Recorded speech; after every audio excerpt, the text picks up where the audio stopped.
Gràcies per vindre. Hola, molt bon dia. Em dirigisc a vostès com a membre de la Intersindical Valenciana, que som el primer sindicat del conjunt de la funció pública i el primer en educació amb un 53% del suport del professorat. En primer lloc, volem agrair al grup municipal del PSPB per haver presentat avui precisament una moció per garantir centres educatius públics dignes, inclusius i ben dotats.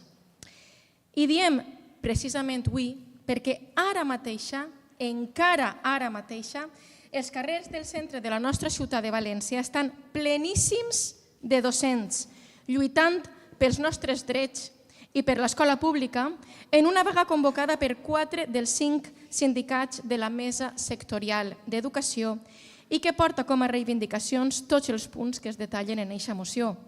Per cert, una cosa l'hem d'agrair a la consellera Ortí, que és que ha aconseguit la unitat sindical quasi completa. Per cert, senyora alcaldessa, la planificació del tràfic en la manifestació ha sigut un caos, com passa de normal des de fa un temps. Ni han tallat a l'hora que tocava, ni tots els carrers que tocaven. No sé si és per ganes d'enfrontar-nos a la ciutadania o perquè pensaven que no seríem tantíssimes o simplement perquè no saben gestionar. És possible que es combinen les 3 coses, la qual cosa demostra que s'equivoquen 3 voltes. La primera, perquè no ens poden enfrontar amb la resta de ciutadania, perquè aquesta ciutadania està a favor de les nostres reivindicacions, porten els seus fills i filles a l'escola pública i també lluiten per ella.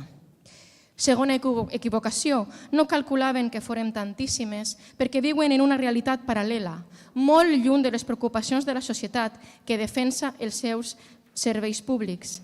I tercera equivocació, no saben gestionar el tràfic perquè partixen de la premissa que València ha de ser per als cotxes i no per a les persones. La consellera Ortí ho tenia fàcil. Ser la successora del conseller Rovira implicava que amb un poquet que fera ja seria millor que ell, perquè ell es va dedicar a retallar places, passar olímpicament dels centres docents, intentar eliminar el valencià de les aules i insultar al professorat. Recorden quan va dir que el director del complex educatiu de Xest, José Martínez Torán, va morir perquè va prendre una mala decisió mentre ell a les 13:30 estava ja de camí a Sant Vicent del Raspeig? O recorden quan el 24 de novembre del 24 no va anar a Massanassa on havia mort un operari a un col·legi perquè allí, segons ell, no feia res? Efectivament, allí no feia res, ni allí ni al seu despatx. Però en lloc d'encetar la via del diàleg honest i sense dilacions, la consellera Ortí ha preferit seguir l'estela del pitjor conseller d'Educació que hem tingut fins ara. Però no només de Rovira, l'estela és més llarga. La senyora alcaldessa ben bé que ho sap. Quan vostè va ser consellera d'Educació, es va dedicar a retallar plantilles. Del 2011 al 2014 es van perdre més de 6.000 llocs de treball. Es van eliminar 277 unitats d'educació infantil. Es van pujar les ràtios 2 voltes. Es va donar l'esquena als centres que necessitaven obres com el CEIP 103 en aquell moment en aquesta ciutat. Es van proposar un acord de professorat interí que canviava l'ordre de la llista i que vam tombar en el jutjat en 2015.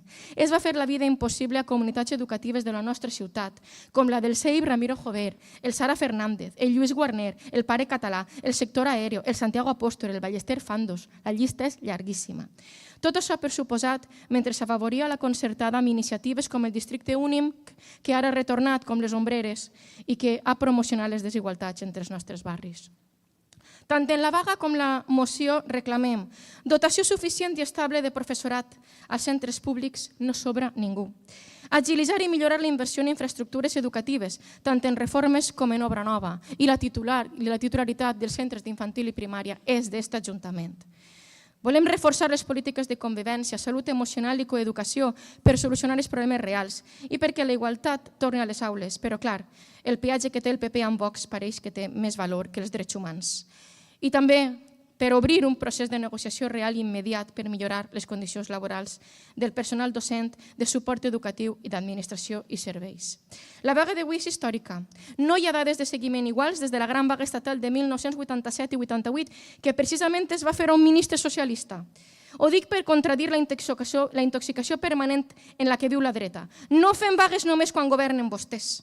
Fem vaga governe qui governe. Sense anar més lluny, en van convocar 3 durant els 2 botànics. Una a escoles idiomes, on jo soc professora, una de professorat interí i una altra general educativa que vam desconvocar perquè la conselleria va entrar a negociar i es van recuperar més de 8.000 llocs de treball i es van baixar les ràtios.